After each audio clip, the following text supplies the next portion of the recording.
Media কিছু বলো আমাদেরকে লিখতে হবে তোমরা স্বাস্থ্যসাথী কার্ড অ্যালাউ করো না। দিদি দেওয়া অ্যালাউ করো না। আপনি 20,000 টাকা কেন নিলেন? আপনি 20,000 টাকা কেন নিলেন?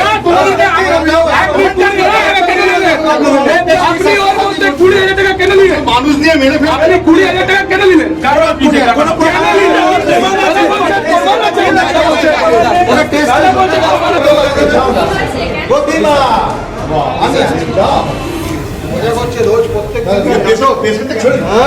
আমার পেশেন্টটা দেখতে দাও। হ্যাঁ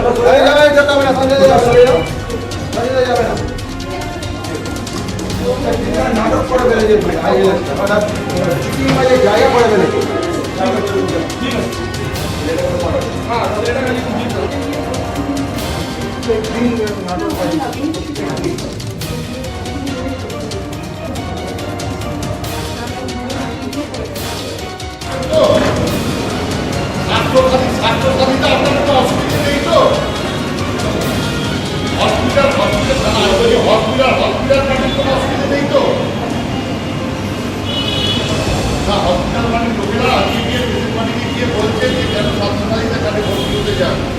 আমরা টাকা পাই না, হসপিটাল টাকা পাই না, সরকার টাকা দেয় না। তাহলে আপনি আইন বললাম, আইন যখন বললাম এই পেশেন্ট নিয়ে চলে যাবে, সব জায়গায় অসুবিধা আছে।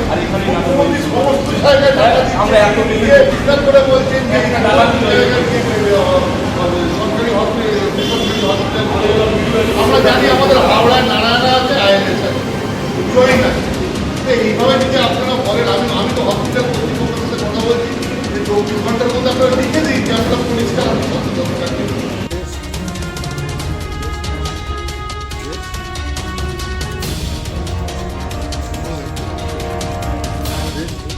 আপনি নাহলে এই ডেসে দিন, আমি চেঞ্জ করে দিয়ে যাচ্ছি।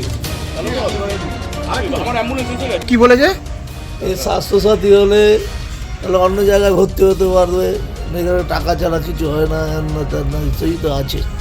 কে বলেছে কথাটা? এখানে দুটো নার্স বলেছিল।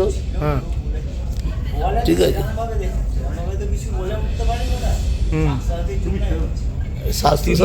স্বাস্থ্যসাথী কার্ড অ্যালাউ হয় না, তো অন্য জায়গায় দেখতে পারতে হবে, এখানে কেন ই করবে? হ্যাঁ নিচে অ্যাম্বুলেন্সটা রাখ, নামাচ্ছে এইসব কথা নেই শুধু। আর তাহলে স্বাস্থ্যসাথী কার্ডটা বানিয়েছে কেন সরকার?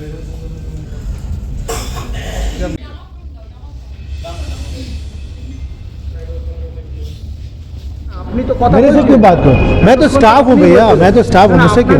স্টাफ সে তো বলছে পালাচ্ছেন কেন দাদা? देखो हम लोग ये जो आप कह रहे हैं, मैं तो स्टाफ हूँ, मैं नॉर्मल स्टाफ हूँ। आप लोग जो ये वीडियो ले रहे हैं, मेरा क्यों ले रहे हैं आप?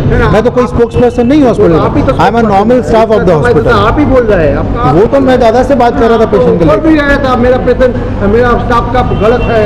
नहीं नहीं, हम लोग ऐसा कुछ नहीं बोला, हम लोग अपने स्टाफ से बात कर रहे थे, हम लोग अपने स्टाफ से बात कर रहे थे। इसलिए आपको जो बात करना हमारे मैनेजमेंट से बात की। मैं I am not the spokes person of the hospital, I am just managing the conflict management. আপনি তো উপরে যেটা chaos হচ্ছিল আমি ওটাকে ম্যানেজ করেছিলাম। আপনি তো উপরে I am গিয়ে not- বললেন যে স্টাফ করেছে তাদের বিরুদ্ধে আমরা খোঁজাখুঁজি করবো, তাহলে আপনার দায়িত্ব নেই? एक मिनट, जो भी है मैं अपने मैनेजमेंट को बताऊंगा, उनसे बात कर लीजिए आप मैनेजमेंट से। हम कोई स्पोक्स पर्सन नहीं है। মানে এটা এই আইএলএস হসপিটালটা আমাদের কাছে একটা মানে অভিশাপ হয়ে দাঁড়াচ্ছে। আমরা যখন মানুষের কাজ করতে যাই, সারাদিনে 10টা করে কমপ্লেন। সবচেয়ে বড় কথা, এরা পরিষ্কার লিখেও দিচ্ছে না যে আমি স্বাস্থ্যসাথী কার্ড অ্যালাউ করি না। সবচেয়ে বড় কথা, পেশেন্ট পার্টি যাচ্ছে, পেশেন্ট পার্টি নিয়ে কথা বলছে, যেই ঢোকাচ্ছে তখন আমরা যেই বলছি যে এটা স্বাস্থ্যসাথী কার্ডে, মুখ্যমন্ত্রী যে স্বাস্থ্যসাথী কার্ড করেছে এটাকে দেওয়া হোক, সঙ্গে সঙ্গে বলছে তাহলে আর হবে না, বেড নেই, ডাক্তার নেই, এই চিকিৎসা হয় না। মানে আমাদের কাছে একটা বিরাট অভিশাপ। মানে আমি তো নিজে সিওমএইচকেও জানাবো, স্বাস্থ্য দপ্তরকেও জানাবো যে পাবলিক পরিষেবা যেভাবে বাংলার মুখ্যমন্ত্রী, মানে এটা একটা মানে মানে মানে মানে মানে মানে মানে মানে মিরাকেল ব্যাপার সারা ভারতবর্ষের মধ্যে, যে 5 লক্ষ টাকা দিয়ে মানে বড় লোক নয়, গরিব মধ্যবিত্ত সকলের চিকিৎসা হচ্ছে। কেন করছে? আমাদের এখানে তো নারায়ণা রয়েছে, আমাদের এখানে জৈন রয়েছে, কই সেই রকম তো প্রবলেম আমরা শুনি না। কিন্তু সারাদিন প্রত্যেকটা মানুষ, আমাদের সালকিয়ার প্রত্যেকটা মানুষ মানে 1 লাখ টাকা, আজকে একটা পেশেন্ট আমি নিয়ে গেছি খালি মানে মনিটরিং করার জন্যে, তার থেকে প্রায় 30,000 টাকা নিই। স্বাস্থ্যসাথী কার্ডে হবে তার থেকেও প্রায় 46,000 টাকা নিয়ে নিচ্ছে। এই কোথায় যাচ্ছে সমাজ? একবারে পরিষ্কার লিখে দিক স্বাস্থ্যসাথী কার্ড অ্যালাউ নয়, আমরা বলবো যে আমরা পাবলিককেও বলবো, মানুষকে বলবো যে ভাই ইনারা নিচ্ছেন না, কিন্তু ইনারা বলবে যে স্বাস্থ্যসাথী কার্ডে অ্যালাউ আছে, তারপরে স্বাস্থ্যসাথী কার্ডে নিচ্ছে না, খালি বলছে টাকা দাও। আজকে পেশেন্টকে পরিষ্কার বলেছে সকালবেলা, কায় आप यहाँ पे भर्ती हुआ है, पैसा दीजिए, स्वास्थ्य साथी कार्ड नहीं चलेगा, पैसा दीजिए। তো এইভাবে স্বাস্থ্য দপ্তরকে বিষয়টা জানান। এটা আমি তো প্রথম আজকেই আমি সিওমএইচকে জানাবো, এটা আমি লিখিতভাবে জানাবো যে এইভাবে এই গজিওটা যেভাবে এই নার্সিংহোমগুলো এরা আমাদের কাছে মানে একটা ক্ষতিকারক জায়গায় চলে আসছে। আমরা তো পাবলিক রিপ্রেজেন্টেটিভ, আমাদের খারাপ লাগে মানুষের যদি কষ্ট দুঃখ দুর্দশা, মানুষের কত শরীর খারাপ হলে তার বাবা মা কত কষ্ট করে নিয়ে যাচ্ছে, আর মুখ্যমন্ত্রী দিদি করে দিয়েছে বিনামূল্যে চিকিৎসা, যেখানেই সেই হসপিটালগুলোতে যায় সেখানে দাঁড়িয়ে পরিষ্কার বলছে তার স্বাস্থ্যসাথী কার্ড অ্যালাউ নয়, আমাকে এক্ষুনি টাকা দিন, আমি তাহলে হবে। এটাই হচ্ছে আমার সবচেয়ে দুঃখ লাগছে এটা।